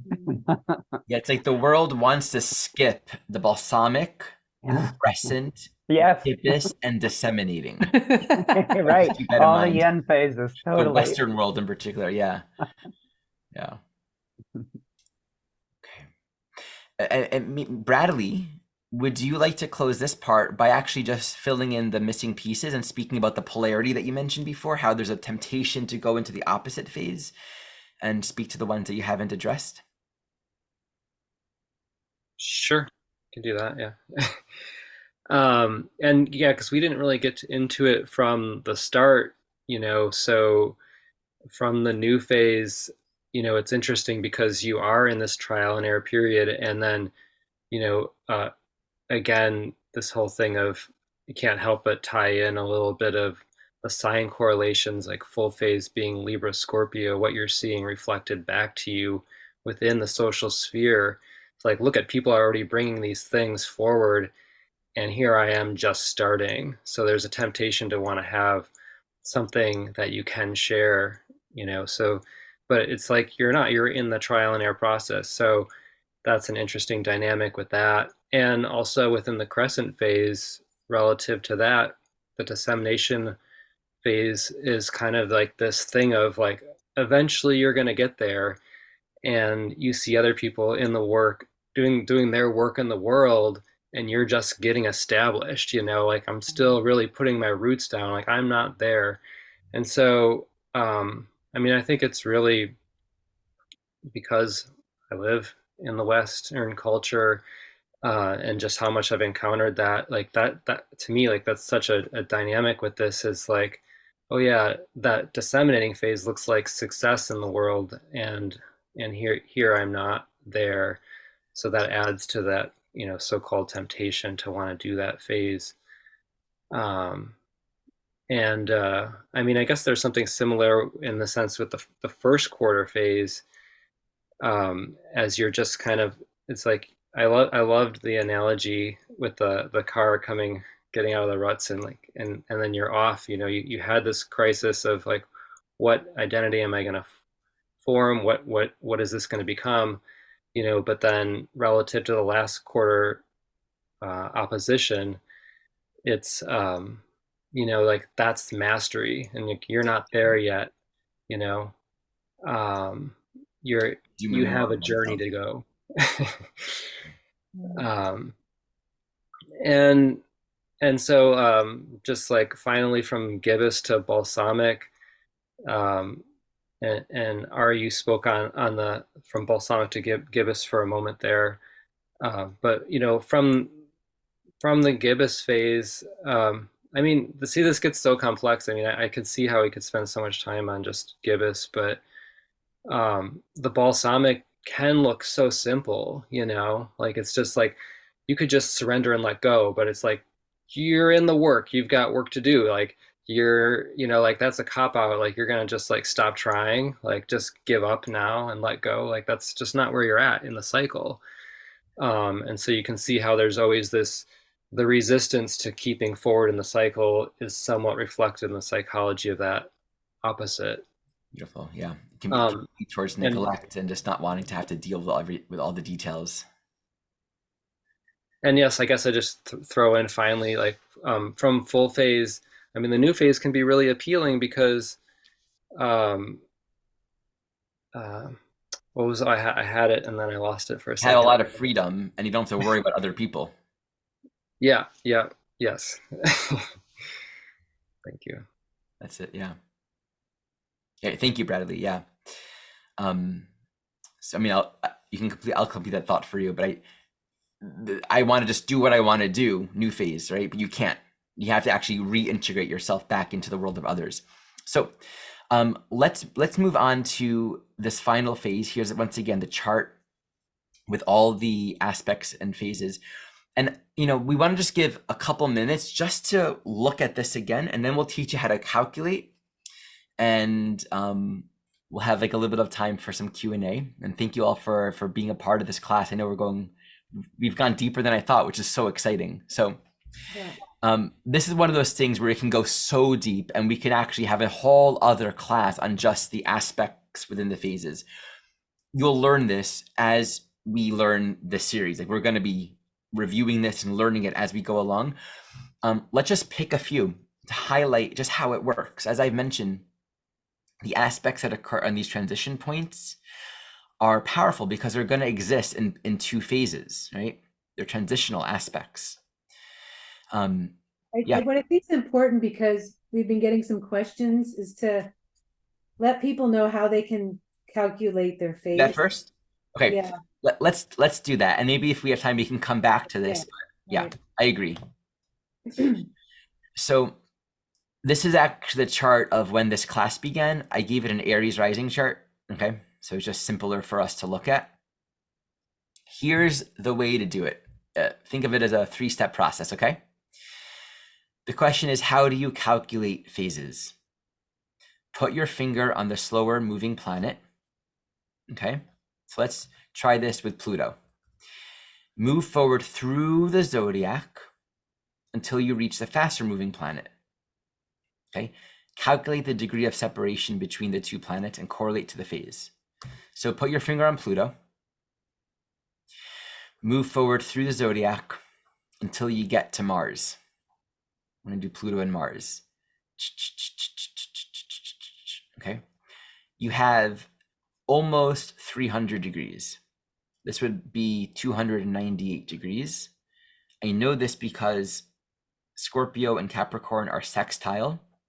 So it's basically 360 minus 60, and then it's 2 degrees more. Why do we count it this way? Like, why not Mars to Pluto? Because, and this is one of the most important things we'll teach about phases today. Phases are calculating the movement of these planets in time. This says how far these two planets have separated in time. So at some point, Pluto and Mars were conjunct. And what happened after that moment? Mars separated because Mars moves quicker. Okay? So calculating the movement from the slower moving body to the faster moving body is a way of understanding how far they have separated. Okay? So then the answer is, if you count 298 degrees, everyone take a moment and look here. What phase does that fall into? Yeah, 298 is in the last quarter phase. Here, let's look at it here, guys, okay? This is a sextile with a 2-degree orb manifesting in the last quarter phase. So here's just a practice for you guys, and you can practice this on your own just to make sure you got it, and we're happy to respond and support you. But we want to give you a couple examples just to really solidify this, okay? So look at Uranus and Jupiter. Just take a moment and think about it. Who's quicker, who's slower? Uranus is slower. So the slower moving body is always a stationary point. Move through the zodiac all the way around, okay? What phase are they in? Right, this is clearly a balsamic phase. They're completing a cycle. You have to almost go around the whole circle, okay? Let's take Pluto and the moon. Put your finger on Pluto, move forward. Where do you go? It takes very little time to get to the moon. So the moon is separating from Pluto. This is a new phase. Now, again, remember, this Uranus, Jupiter, they're not conjunct, but they're still in a phase. That's important to understand. There is meaning between that Uranus and that Jupiter, even though they aren't in an aspect. That's also one of the important things for us to share with you today. Definitely. because we're gonna give you an interpretation of this in a moment. It has meaning, even though there's no aspect. See, you think aspects come out of nowhere. That's sort of how traditionally things are spoken about. But there's something happening before the aspect. Everything is a process, and that's so helpful to understand. The last example is Chiron and the North Node. This is a thing that people get confused. So we're going to make it really clear. The nodes move backwards. So it doesn't matter if the planet in question is slower or faster than the nodes. Just think about what's happening in time. The North Node's moving backwards, Chiron's moving forward. So is this a balsamic phase or a new phase right now? They're moving towards each other. So it's balsamic. They're moving towards a new cycle. They're moving towards a conjunction versus Jupiter and the North Node. Jupiter's moving forwards, North Node's moving backwards. Hey, So that's Ari, new phase. let's, Yes. let's re-emphasize this. So the planets move counterclockwise on the wheel, and the nodes move clockwise. So they are that's the only symbol that is moving in the opposite direction of the planets. Right. And asteroids. Yeah. Exactly. So That that's why I've been working with nodes. You just have to appreciate and think about the nodes are moving backwards. So you can, think of it as the node is always, if you want to simplify it with a technique in terms of calculating phase, just say the node is always a stationary point. It'll work if you do it that way. But what's important is that you understand why it works that way. Okay, perfect. That's a great thing. That's exact. Louise, I hope you heard that. Make the node stationary. Right? So what's the phase between Chiron and the North Node? Put your finger on the North Node, move through the zodiac. Right. Phase between North Node and Jupiter, put your finger on the North Node, you get to Jupiter, it's a new phase. But what we want most is that you understand why that works, okay? Yeah. So, Kristin, and here's the answer key to all the ones that I have here, and hopefully I got those right. So Kristin, should we give a sample interpretation? Do you want to speak to Jupiter, Uranus being in a balsamic phase? Well, Any of these? I actually want to speak to your Neptune and Saturn. Okay. If you can see here that Neptune and Saturn are pretty close together. And I just want to tell Louise and everybody, this is a lot to learn, a lot of information, and it's just know that it takes time and practice, and we're going to be practicing a lot in the next 7 months. So these two planets, Neptune and Saturn, are both in Pisces. Saturn just moved direct recently after almost 5 months retrograde in Pisces. It's at 0 degrees, but it's in a culminating phase to Neptune. Neptune rules the sign of Pisces and it's retrograde. Oh my goodness. That is a lot of what I feel a balsamic energy, Pisces energy, Neptune energy. So all of the structures in your life, commitments, anything that you've committed to, established, in some cases you might be coming full circle or something's run its course. I've definitely had a lot of clients who have experienced very painful breakups in relationships that they thought were with somebody for the rest of their life. And so it can be very disillusioning. This is not for everybody, but in these specific situations. So something is coming to a culminating end, culminating close. The retrograde, someone asked, is in a retrograde planet in a natal chart or through transit. We're always returning to the past, to unfinished business. We might be recreating things that we have to live through again, new experiences until we resolve them.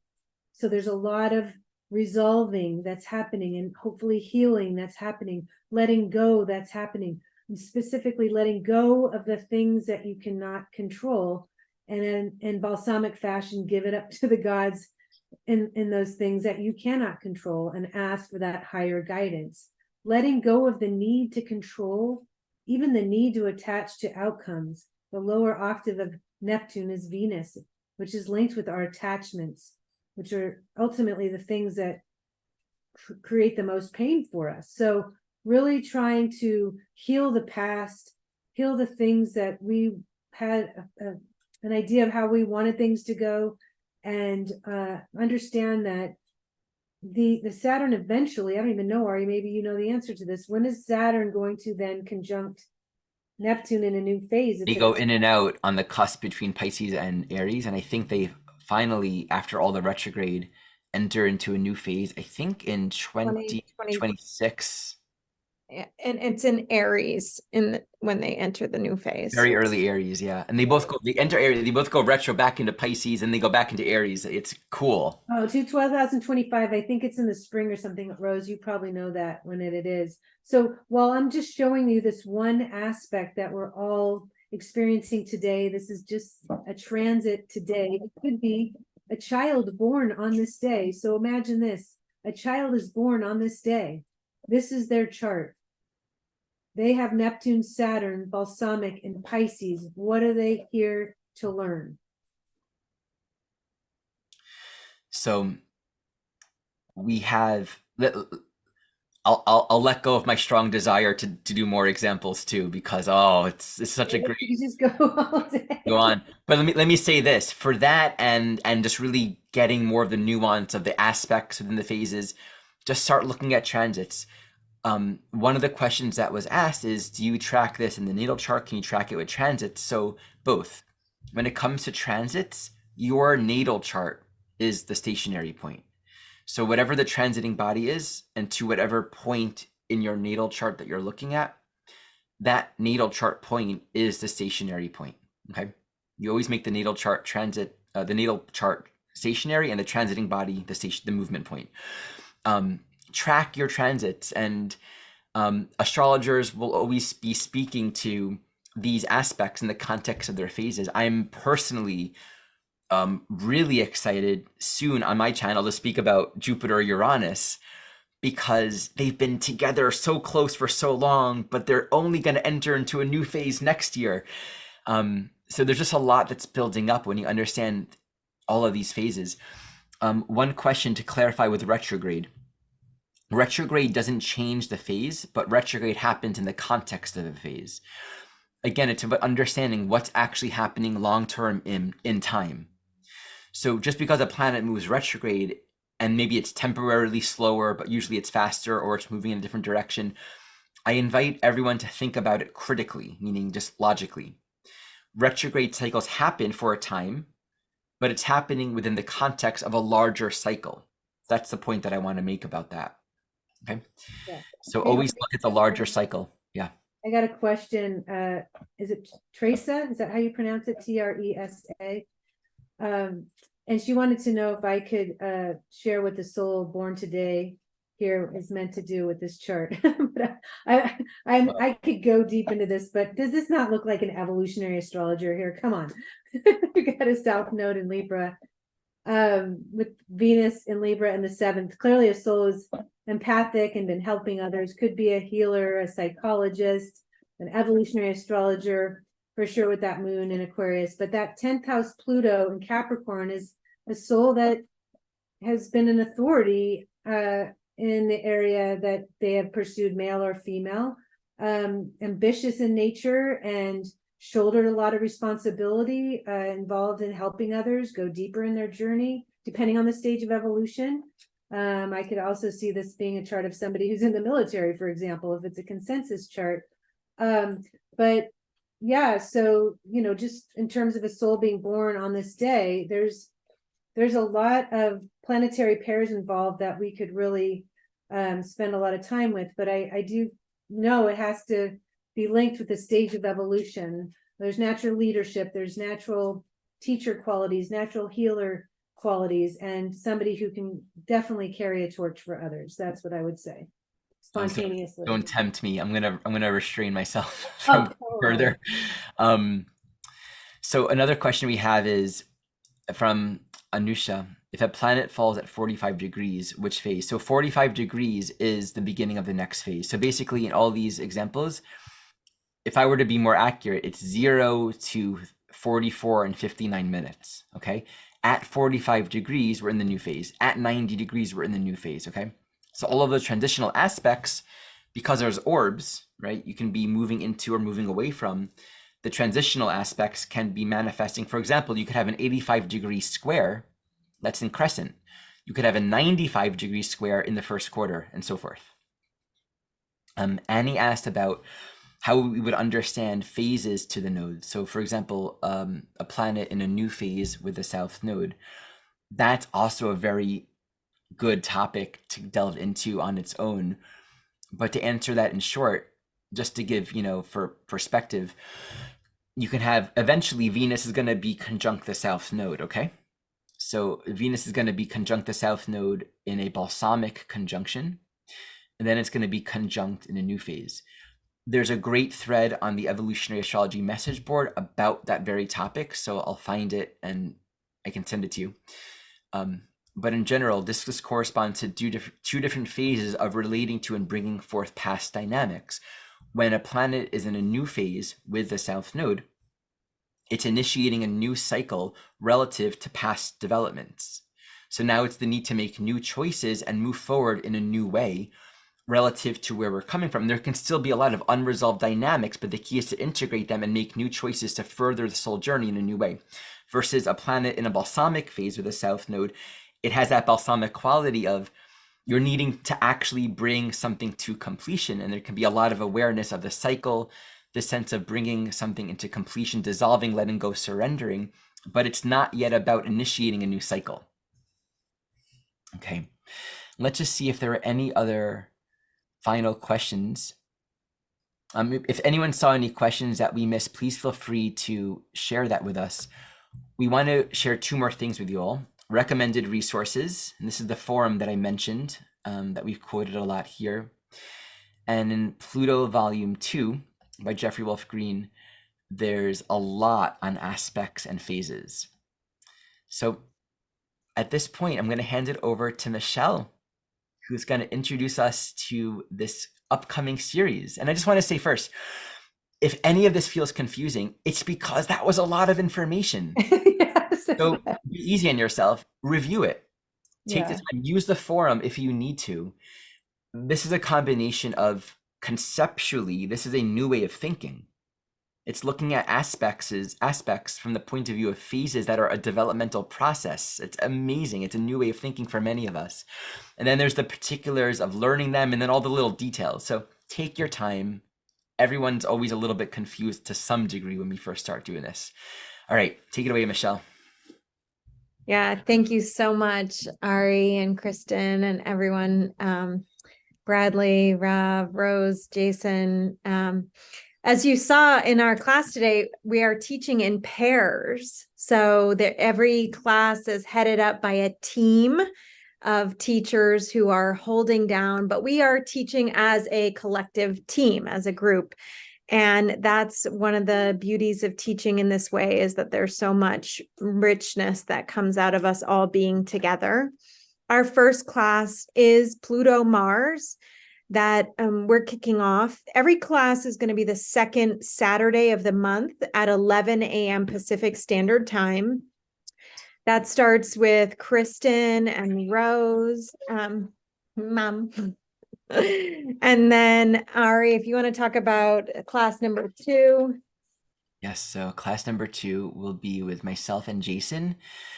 We'll be teaching on Saturn, Uranus. I can continue speaking if you want to scroll down. Let's see, class number 3 is with Simon and Deva on Jupiter, Mercury. Then we have Rose and Rav, class number 4 on Sun and Moon. And Kristin and Jason will be teaching on Venus, Mars. Then in May, myself and Bradley will be teaching on Jupiter and Neptune in May. And scroll down. We have Deva and Michelle will be teaching on Saturn, Moon in June. That's it. That's the last one.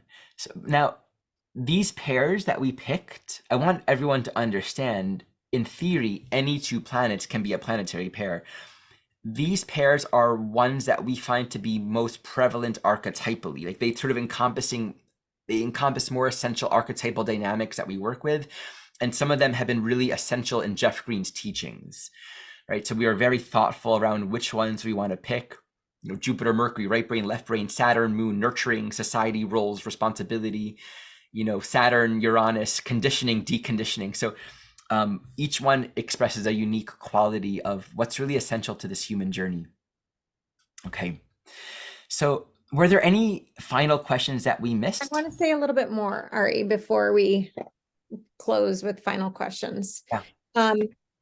Because maybe I can answer some questions that might come up.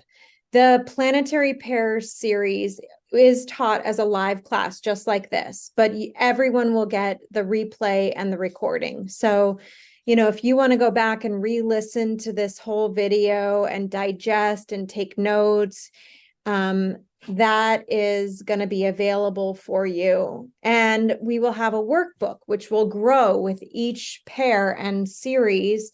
And there will be chart application in each class where we're using a real chart to demonstrate and apply the planetary pairs, the aspects and phases, and the interpretation. In addition to all of that being included in this class series, we have the special gift from the School of Evolutionary Astrology of a 5-hour workshop with Jeffrey Wolfe Green on chart interpretation that is included in the registration for this class series. So everyone who signs up today will get access to that class and be able to really listen to Jeffrey Wolfe Green teaching an applied chart interpretation. And that'll be kind of a way for us to enter into this container, and then we'll meet every month doing the teaching team will lead the class, but we'll be here together answering questions, interacting with one another, and we'll also be organizing self-organized student groups. So if you want to practice together with someone and have a buddy that you can apply these with to your own chart and have more, support from the teachers really to be able to dive in and get your questions answered, there is a private group for this class series. There is this opportunity for student groups. And it's really what we're designing this. It's a community collective experience to deepen into the teachings of Jeffrey Wolfe Green. It's $99 for the entire series. You don't have to attend anything live. You can and are invited to be at everything live. We love your presence here. And if you have any specific questions about the series, you can email me directly. All of the replay for this class, the registration links, everything will be sent out to you. And we just invite you to join us. This will be a really wonderful way to deepen into the knowledge around individual planets and the knowledge around the natal chart itself in a community learning environment. And so, if there are any final questions about today's content, we have all the teachers here. I'll invite you. I'll let everyone have the opportunity to unmute yourselves. And we just thank you for joining us for this and hope that you'll continue to learn together with us. Let's see, Rose, you want to unmute? Those who already registered will gain access to that. Michelle is on top of that. And this is a really great deal. I don't know if Michelle mentioned, but you can also purchase individual classes. Our intention is to come together as a team in honor of this work that has benefited us all and to make it accessible. So this is our second year now, and we're kind of finding our niche, we're finding our way. So we're very excited to offer this series to everyone. We hope it's going to be a benefit to our soul growth and our learning. Thank you. Is there anything else that anyone wants to share before we bring this to a close? Okay, I just see one question that I don't think we answered, which is, do we take houses into consideration? And the answer is, of course, you take everything into consideration. It's the sign, the planet, house, sign, and aspect within the context of the phase. So it's all a part of it. You put it all together. I'm looking forward to starting with Rose. We're going to do Pluto Mars and the desires of the soul. what a place to begin, right? So that'll be December 9th for those of you who are considering joining us or hopefully already on your way. We look so forward to that. And Rose, I'll see you there. Yeah, I'll definitely be there. I'm very, very excited. This is a fantastic series. And just wanted to mention for those who are coming in and joining us fresh now, that we did a whole year's worth of lectures and they're still available. So you can still purchase those. I guess Michelle knows that. And somebody else asked about how long each class is, about an hour and a half, about the same length of time as we're doing now, correct? Couple hours. Yeah, a We're couple gonna of do 2 hours. hours. Yeah. Yeah, we're gonna allow these classes to be nice and spacious with good Q&A and taking our time. And we tend to go overtime, so. Yeah, that's why last year was 90. Now we're doing 2 hours. All right, everyone. Thank you for joining us. I hope to see you there. Registration at the website jwgaea.org/curriculum. All right. Thank you. Bye. Thank you so Namaste. much. Bye. Thank you.